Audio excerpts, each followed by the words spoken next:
to the American people if we raise our hands and swear impartial justice to demonstrate it. And you don't demonstrate it by appearing on Sean Hannity and say, I've made up my mind. The president's going to survive this no matter what. I'm on his team. We're following his orders and instructions. That is not impartial justice or anything near it. I'm hoping that 4 Republican senators will think enough of this Senate and this institution, and most importantly, our Constitution, to stand up and say basic evidence is part of any fair and full trial in the United States.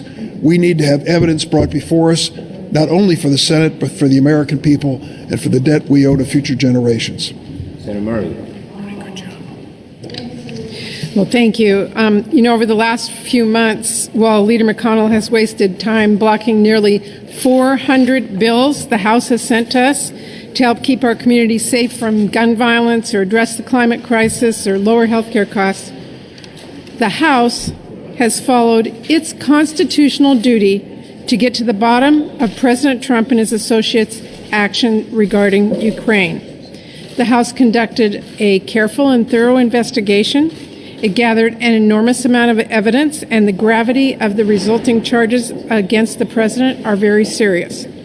Those charges, as we know, are that the President of the United States has abused the power of our country's highest office to his own political benefit by asking a foreign government to help him win the next election, and that he has obstructed Congress from conducting our constitutional responsibility to oversee the executive branch, a responsibility intended to prevent circumstances like this from occurring in the first place. Let's be clear, that is exactly what our founding fathers feared could jeopardize this democracy. Put simply, if you have a president who thinks he owes his re-election to a foreign government, you have a president who cannot be trusted to put our countries first. Those are the charges. And that is not a circumstance anyone, regardless of party, should be willing to allow. So now, should the House move forward to impeach, each senator here has to consider the strong case the House has put forward as a citizen and a patriot, not a partisan. Leader McConnell must allow a fair trial in which all of the facts come out, rather than presupposing an outcome or strategizing within his own party on a Republican-only approach. And it is absolutely imperative, if the White House has any evidence demonstrating the president's innocence, they provide it by allowing relevant witnesses to testify under oath. We all deserve that if he has other evidence. Now, people are following this very closely across the country. They all want what is best for our country. So I hope each senator considers their responsibility to our democracy, remember the oath they took when they came here to Congress, and does their part to ensure that this trial is fair and honest and one this country needs. Thank you, Senator Murray. Senator Stabenow. Thank you. My colleagues and I understand what a historic moment this is. I think we all do, and we understand that we have a responsibility to move forward with integrity and transparency and openness and fairness, and that's what we're talking about today. But we have two kinds of responsibilities. One is to protect the Constitution, to make it clear no one is above the law, and that we move forward when there's abuse of power in our country. We also have a responsibility to get things done that people want to get done every day. And so I just want to close this discussion by speaking about the other piece of that, which is the fact that while the House is dealing with constitutional responsibilities on impeachment, they are also passing legislation in a historic manner in terms of the number of bills that they've been able to pass that directly affect the American people, make their lives better. Over 300 bills waiting on Mitch McConnell's desk. 9 out of 10 of them are bipartisan. 9 out of 10 of them are bipartisan. So they're doing both, and we're doing neither. The impeachment has not come to us yet throughout this year, and yet we're not dealing with any of that legislation because it has sitting on Mitch McConnell's desk in what we have now dubbed the legislative graveyard. And let me just say, the American people are united on the need to reduce the outrageous cost of prescription drugs. The House took action. Mitch McConnell will not. The American people want folks with pre-existing conditions on their health care to know they're protected. The House took action. Mitch McConnell and the Republicans will not. Pensions and making sure that Butch-Lewis Act, which passed the House 146 days ago, gets action in the Senate to protect important pensions for all pensioners across the country. Nothing being done. And domestic violence, where women and children are waiting to have the changes, the reauthorization that needs to happen. House acted, Senate will not. And finally, 90% of the American people want Congress to pass universal background checks. We are seeing every day 100 Americans are killed every day to gun violence. We've had over 396 mass shootings just this year. The House has passed bipartisan legislation. Mitch McConnell and the Republicans will not act. We could save lives today. And at this point, they don't seem to care enough to act. So it's time for Mitch McConnell to stop stalling, do his job, and work with us on a fair constitutional process going forward on impeachment. Wait. I got two more things to say. I just want to, again, I am utterly amazed what Mitch McConnell said. Mitch McConnell said proudly, he is not an impartial juror.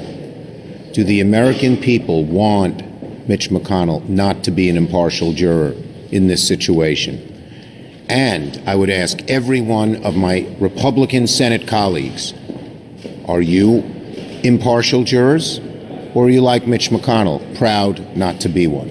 Second point, Leader McConnell talked about a bifurcation. Let's do the early, easy stuff first. No. The key issues here are witnesses and documents. We should decide those from the very beginning.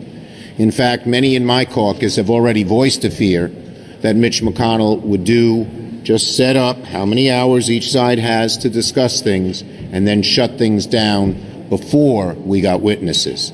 We should decide witnesses and documents from the beginning and not put it off. They are the most important decisions we must make. Senator Schumer, but you have given countless searing speeches on the Senate floor about the president's activities vis-a-vis Ukraine. Can you legitimately look people in the eye and say that you are impartial? I am. Have you made up your mind that the president is... I am withholding any final decision until we hear all the evidence. And one of the reasons that we want these witnesses and documents is so that we can hear the full length and breadth of what happened. I do not know what these four witnesses will say. Perhaps they'll exculpate McConnell. They'll exculpate Trump. Maybe they'll further condemn him. We don't know the answer to that, but before we make any final decisions, any of us, we ought to hear them. How about in terms of sort of negotiating to have some of the Republican witnesses testify? They want to hear from the Bidens. They want to hear from, what about their witnesses in exchange for witnesses? Wouldn't that be an impartial effort? Look, I await Senator McConnell to call me and say, let's discuss it. The witnesses we have chosen have direct eyewitness knowledge of the facts at issue in the House impeachment charges. The Republicans are talking about calling witnesses that have nothing to do with the charges, even though they may not like them. No one has said how Hunter Biden or Joe Biden has direct knowledge of the charges against President Trump and what he did. And I will tell you, most of my Republican colleagues are afraid of Republicans making this into a circus where all of these conspiracy theories that have no basis in fact intrude on the august and solemn nature of talking about the charges against the president. Can you talk a little bit about the importance that you see on getting those early instead of a couple weeks into this trial? Yeah, we should if you want to move this trial, in America we say justice should be speedy and fair. Trials should be speedy and fair. We agree with both. And the best way to move things along is to get the documents ahead of time. And we need Leader McConnell to agree. We should get them early on, go over them, and see what import they have on the trial, without any question. What Leader McConnell is doing is trying to avoid and delay, whether by saying we should just vote on the easy stuff now and kick the important issues down the road to later, which I think could well be a subterfuge to never get them and never vote on them. Yes, no, this gentleman. Yesterday you said you have sufficient support from Democrats and Republicans to back your proposal. Is that still the case? Because the number of the self-professed moderate Republicans that we talked to yesterday seem to be more inclined. I have seen a whole lot of Republicans either say they're taking this seriously or not answering the exact question as to whether these witnesses should testify. A whole lot. And I believe, I didn't say we have the votes. I said I expect we would get the votes, given how fair the request we are making. And now we've been buttressed by the fact that even 64% of Republicans out in the country agree with us. Yes, no, Kane? Even under the Clinton procedures, the meek shall be first. The president's team gets about 24 or 25 hours to present their case.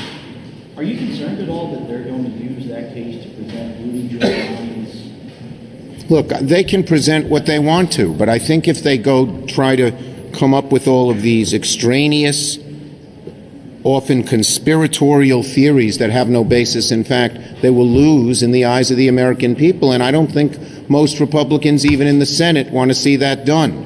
Yes. Are you worried, given the Republicans are wrong? I couldn't hear you. If Trump gets acquitted by the Senate, are you worried this might further embolden it? Well, look, I believe that if we don't do this seriously and get all the facts out, yes, America's at risk. Because that will mean we'll never have a real impeachment trial. Because if you can't get the fundamental and basic facts getting out in the public and for the senators to hear, this president could be further emboldened and future presidents could be further emboldened.